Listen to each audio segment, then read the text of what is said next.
الرحمن الرحیم بخاری شریف الله سبق نمبر 26 ته غزوه خندق متعلق امام بخاری رحمت الله علیه نن خیال غوړي غزوه خندق متعلق ډېر حدیثونه دي مختصرا دا خبره مو کوو سکلا بنو نذیر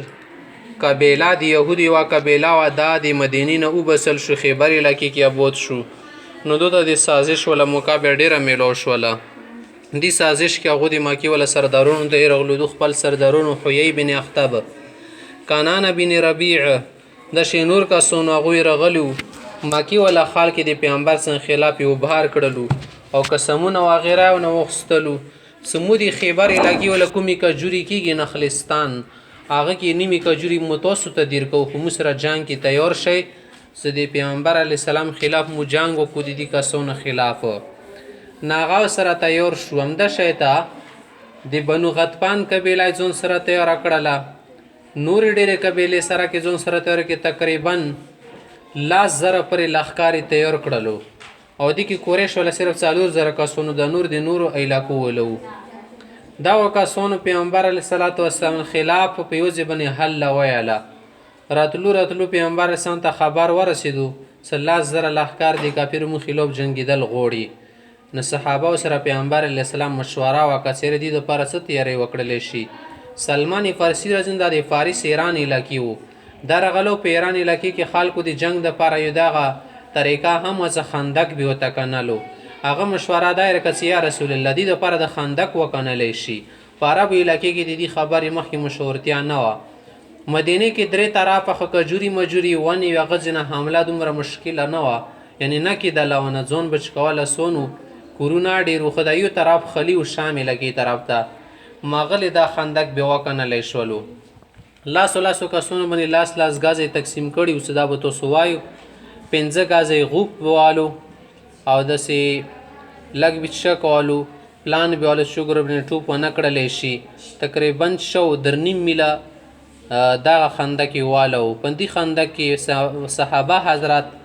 پیغمبر لسان ټول په شریکه باندې کوري کړو او پیغمبر سمپدي کې دوی باندې ځون ته وای تړل ډیر لوګینا د ساړه مسامه ډیر ټانډا کو پاغه ورځ کې او بجمه کې خوراک شنی میار شنی خاتمه کا صالح غوندي حالات قتل شي خزان وی ارشي بندې نماغه په سخت حالاتو کې دا جنگ شو طریقہ جوړیدان په دغه جنگ کې د ډیره طریقې و جنگواله کافرو څنګه طریقې سره دی خندق نه تیریګو نه شو تیریدل بس تیراندازي شوله تبای گذر شو دا به سره کې کول شل ورځې پر یا میاشتې پر ځنې څ دینه کام ورځې مانس کې تیرې شوالې دا خندق کې نشو عبور کوله یو ورځې د دوه لسو کسونو خندق عبور کړو پکې یو فلون هم ورکیو علي رضی سره جنگیدل او قتل کړو یو بل کاسو هغه ورځدل او کوزدرنګ ته هغه قتل کړو نور څه کسونو بیا خدای ربي کریم ډېر تیز ورستولې د دوه لار شي لړ کړی او کې وړیو دو بیا غبرو شو بس واپس لوړلو جنگ خدای په کاکړو ختم کړو اله ور کې څو کسون شهیدون شیو خندق ته ځکه خندق ال شدي کې داغه خندق کنه لشو لختای غونی غوپ لختی تیل شي دي ته غزوه احزاب ال شي احزاب حزب جمع د حزب من ټولګي په دې جنگ کې کافر مختلف قسمه خلک ټولګي را جمع کړي د مسلمانانو خلاف ځکه د غزوه احزاب هم یل شي باب غزوه الخندق وهي الاحزاب قال موسى بن عقبه موسى بن عقبه رحمت الله علیه فرمایي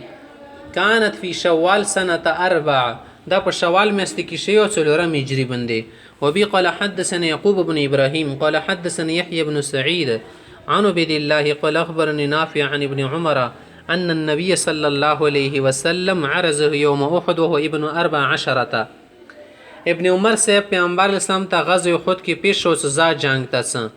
خدا باغ ټیم کې د سوار لسکولو الکو فلم يجوز پیغمبر سمته اجازت نه ورکو معنا ستو شی وړو کې فلم یجزه اجاز یجز اجازتن عاجز یجز فلم یجزه اجازت نه ورکو عرضه يوم الخندق به خندق دینه یو کول بعد وشو د کې دی پیشګي کړي سزا څو ابن 15 15 کولو په اجازه او اجازت ورکو دین علماء دا مسله لیکلي سنره لکه عموما په 15 کولو بلیغيږي دینه مخ کې نه کېږي اکثر به په 18 بندي او خذ ولا ترتیب دینه بدال ده 12 سال 15 18 پر یو بي قال حدثنا قتيبة قال حدثنا عبد العزيز عن ابي حازم عن سهل بن سعد قال كنا مع رسول الله صلی الله علیه وسلم فی الخندق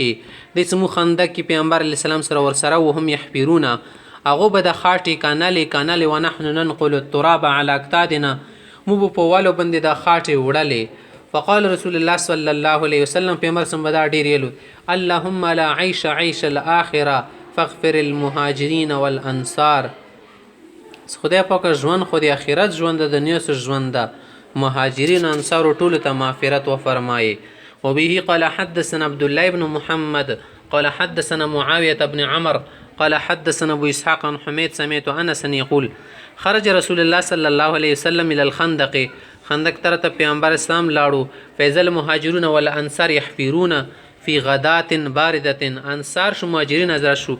په سړه سبای کې به کانالو فلم يكن لهم عبيد يعملون ذلك لهم غلامان یونه سپاغو بندي کړی ودا فلم را ما بهم من النصب والجوع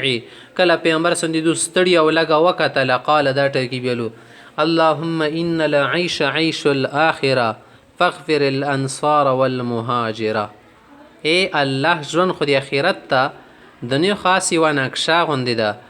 مهاجرینو ته انصارو ته ټولو ته مغفرت کامل و فرمای فقالوا مجيبين له هغه په جواب کې دا ټکی مخیلو نحن الذي بايعوا محمدا